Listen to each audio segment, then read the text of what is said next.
When Brian came to see us, he was suffering a lot of pain and a lot of discomfort, especially in the lower jaw and the lower teeth.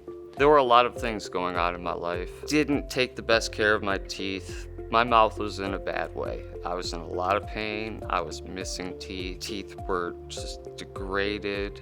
It was not a pretty picture. Brian was suffering from a lot of decay that was beyond his control. We were lucky that we were able to salvage the upper teeth, but the lower teeth had gotten to the point where he was suffering daily and he wanted to make a change.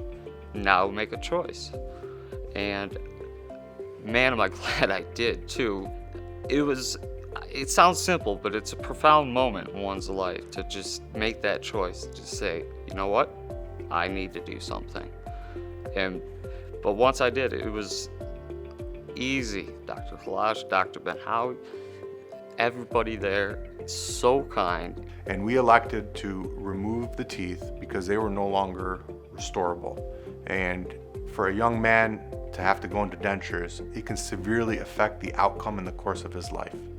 And so we were lucky, we were able to, in one surgery appointment, remove all of the lower teeth, clean out any of the infections, place a series of implants throughout the whole entire jaw, and actually have him walk out of this office with teeth screwed onto those implants. After I had my surgery, I saw a distinct attitude shift. I didn't realize it at first, but afterwards, my smile gave me the ability to eat again, which is something that I had not done for years. It gave me the ability to go out in public without shame or embarrassment about my mouth. It really just opened up the doors of opportunities to everything to me, whereas mentally I had kind of closed those doors some time before. But after the first appointment, I'm like, I can be made whole again. There's actual real hope here.